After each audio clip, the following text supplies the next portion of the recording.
Вие сте заедно со Слободен печат, утринската програма која што ја следите во живо. И како што навикнавте, веднаш по вестите, го поздравуваме мојот колега Дејан Андоновиќ. Добро утро. Добро утро. Кисинџер забина. Па добро, доживеа за голема старост, 100 години, мислам, не е тоа малку, во секој случај една историска личност, не само за Соединетите Американски држави, туку и за светот. За многу работи ќе остане запаметен, пред се човекот кој ги подобри ги отвори односите, замрзнатите односи меѓу Соединетите Американски држави и комунистичка Кина, која во времето на Мао Цетунг беше уште по комунистичка, би рекол. Човек кој како државен секретар го заседни и самиот председател во администрацијата во која беше. Значи беше прво советник за национална безбедност во времето на една администрација, каде што беше Ричард Никсон председател, потоа кога тој поради онаа афера Вотергейт мораше да даде оставка, неговиот наследник Джералд Форд повторно го мобилизираше Хенри Кисинџер. Хенри Кисинџер е значи човек кој беше у две администрации на јаки позиции, каде што велам на некој начин и го засени самиот председател на САД со својата доминација, со својата меѓународна стратегија, се историска и голема личност, не би навлегувал многу, се залагаше до последно за отворени односи со Кина, па дури од Мао Цетунг до Си Џинпинг со сите председатели на Кина се има сретнато, дури летоска во јули отиде и се сретне со Си Џинпинг на 100 годишна возраст, што се во оваа одмината старост би рекол, што се толкува дека до последно му остана бистар мозокот и остана доследен на својата политика. Во секој случај, татко е на многу геостратегии и стратегии, сите овие нови политичари со генерации можат само да учат од него. Не би сакал да продолжам понатаму за него да зборувам, бидејќи тие што знаат, тие што не знаат веќе не е ни важно, остави многу, оставштината е голема, има и позитивна и негативна, да кажеме, во неговото портфолио, ако за него се зборува. И во веста кажавме дека никој не бил толку во исто време и фален и оспоруван, така да замина, годините се тие, очекувано беше, па дури тие што не следат редовно сметаат дека зарем не бил починат порано до таму оди тоа, бидејќи многу години, со 100 години на таа 100 години со такви позиции, со таква работа да издржиш е за респект. Во секој случај заслужуваше неколку минути внимание и од страна на Слободен печат. Да, мораме да го означиме сепак за нашиот дел, ние што го следиме и што се занимаваме со тоа, во секој случај е вест. А сега да одиме онаму каде што се очите во светските очи се вперени повторно во Израел и Хамас се очекуваше, постојано се таму, постојано се очекува. Денеска завршуваше оно продолженото примирие, некои вести утринава известија дека не е продолжено примирието и покрај сите притисоци од сите страни има притисоци за да се продолжи примирието, на крај што е решено? Ќе продолжи или не? Дека на неколку минути пред официјалното истекување на примирието, Хамас и Израел успеаат да се договорат да го продолжат примирието на уште еден ден. Доброто е тоа што се согласија на само минута, како на филмови, знаеш, се одбројуваат секундите кога е официјално е пропаднато примирието, ама они успеа, а тоа е како резултат на списокот кој утринава Израел повторно го достави до Израел за луѓе кои планира да ги пушти, па оттаму во духот на ветувањето на Нетањаху дека сите плюс 10 заложници израелски што ќе бидат ослободени, се купува уште еден ден примирие. Ми се чини дека Хамас во последен момент го даде списокот, а Израел во последен момент одлучи да се го испочитува ветеното што го рече Нетањаху, но ми се чини дека ова игра на нерви, како да се троши веќе амбицијата и желбата да има примирие, бидејќи повторно слушам дека и покрај примирието воинствена една реторика од страна на израелската влада, од друга страна и на Хамас. Сега знаеш, ако земеш малце да гледаш логички,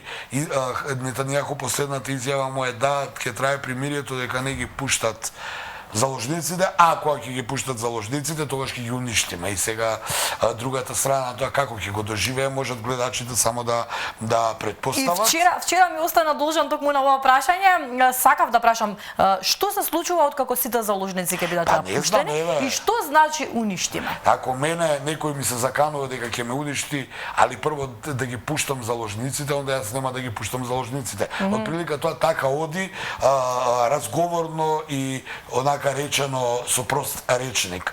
Што е проблемот? Проблемот е што од 265 заложници во заложништво седат се уште 145 негде израелски војници, жени, деца и цивили. Сега, жените и децата се околу 50 месечини и тие веројатно ќе бидат пуштени во наредниот период. Мажите, може би дел да, може би дел не, некои од странците кои се уште ги има, ќе ги пуштат.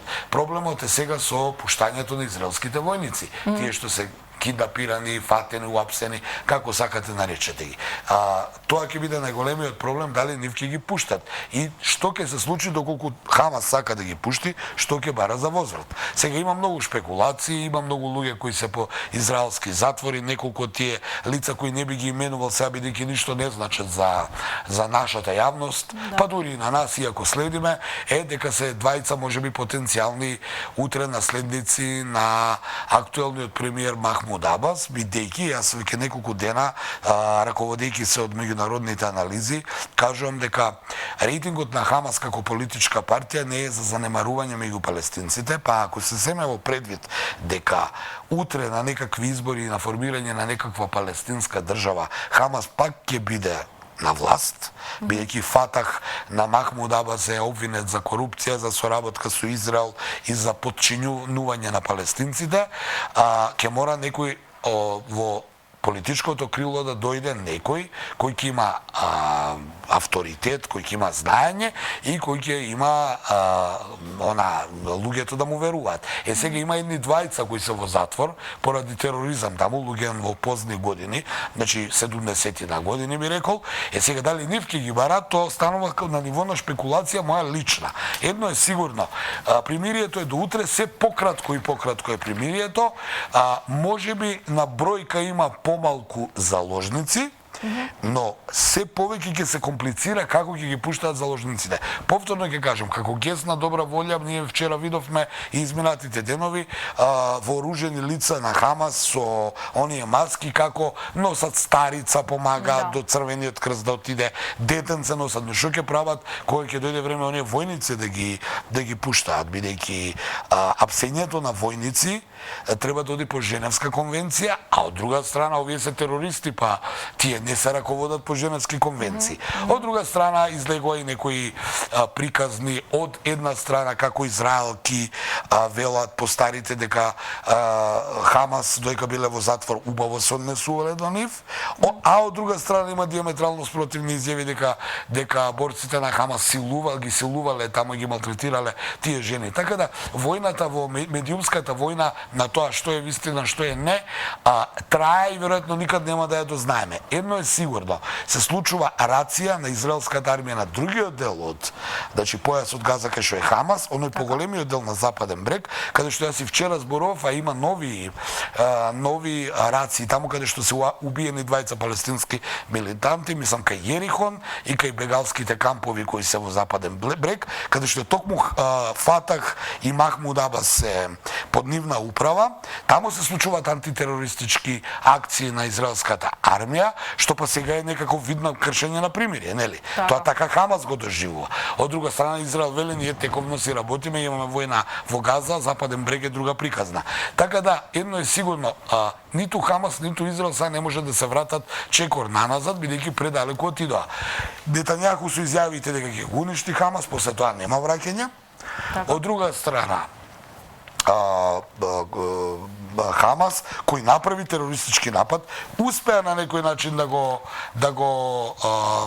светот да го фокусира на проблемот со Израел и Палестина и ја доби медиумската војна, барем така велат меѓународните аналитичари, но според мене, ако можам да судам, ми се чини дека голем добитник на целава приказна е Русија. Зошто?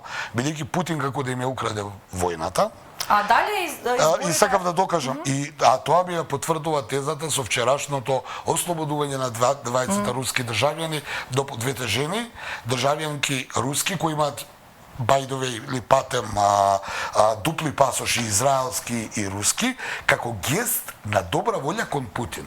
Што сака да каже Хамас? Според мене Хамас сака да каже, ние со Москва сакаме да имаме и натаму добри односи, бидејќи па тие утре односи и авторитетот на Путин и Русија како и покрај оспорувањето светска суперсила, може утре да ни се најде и да ни помогне во цела оваа завојуваност на светот помеѓу Западот и Истокот.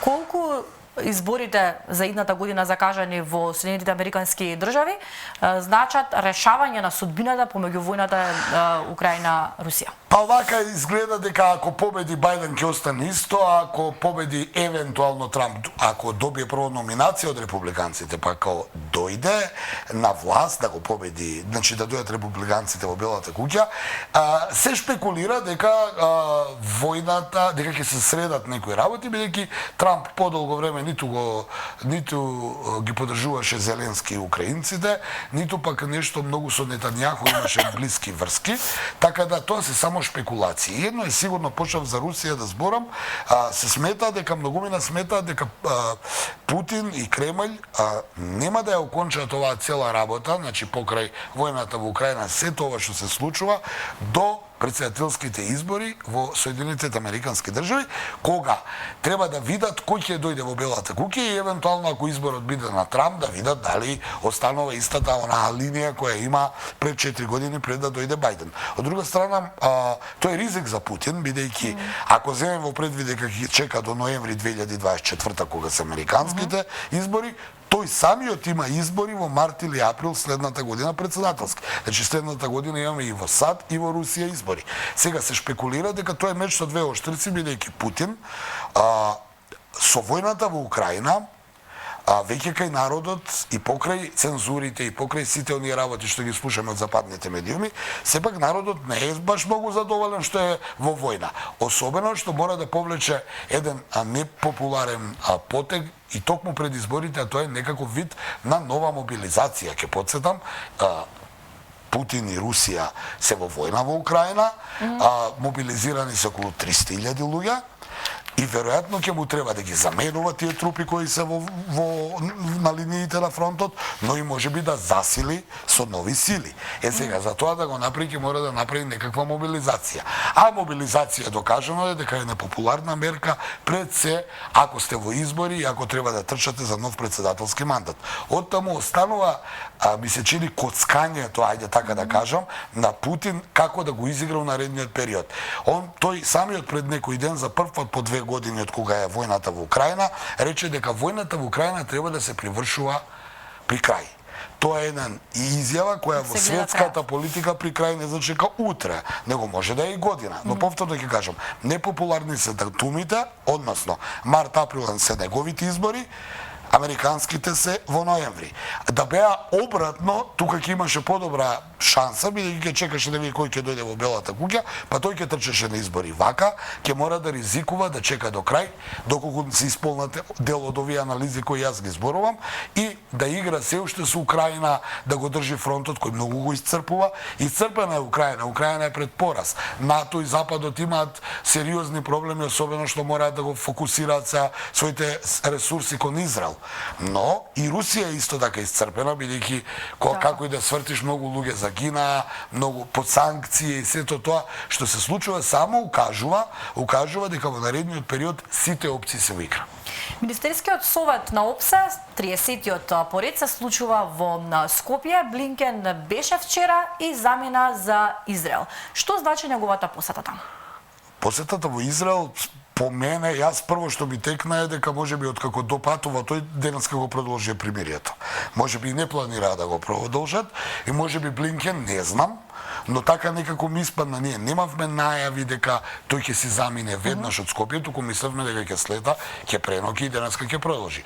Дали тоа било планирано. Или можеби кога дознала администрацијата на Бајден дека овие нема да го продолжат примирието, бидејќи го гледаме Нетањаху дека одва и чека да заврши примирието за да продолжи војната, нападите, мислам, се извинувам. Оправдано се разбира, пошто и тој пред своите гласачи и граѓани мора да излезе да каже, види, ние мора да се справиме со тероризмот, можеби добил сигнал дека овие не планираат да го продолжат примирието и затоа експресно синоќа отпатува за Израел. И можеби ово продолжување на примири утринава е токму резултат на притисокот на Блинкен, кој од Скопје мораше да оди во Тел Авив и да успее да ги убеди овие две страни да се согласат барем уште еден ден. Тоа е една од моите размислувања. Можеби ова све беше планирано за да се избегне средбата со Лавров, но ја повторно ќе кажам, и покрај се Скопје сега некако центар на светот, имавме по втор пат во историјата ексклузивна можност во услови на некаков вид на конфронтација и ладна војна,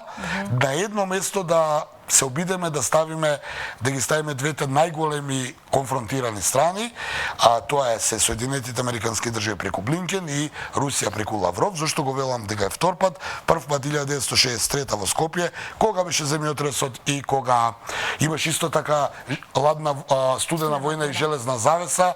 Тогашниот председател Јосип Броз Тито, морам да го спомнам бидејќи вчера беше 29 ноември, денот на тогашната република, нели, на СФРЈ, успеа да го прибере светот да му помогне на овој град, да се солидаризира целиот свет, да го обнови Скопје.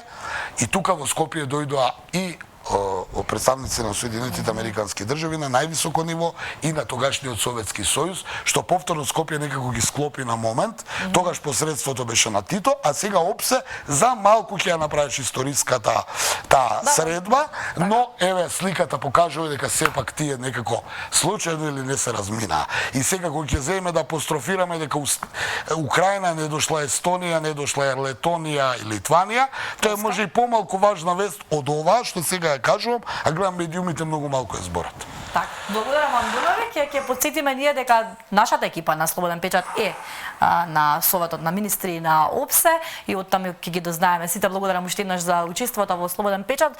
Колегите са таму, ќе имаме и линковско вклучување во живо за да ни ги пренесат сите детали од од Советот на министри на ОПСЕ кој што се случува денеска. Всушност започна вчера со неформалната вечера, а главната програма е од раните утрински часови. Денеска ќе ги дознаеме секако деталите од прва рака од нашите колеги.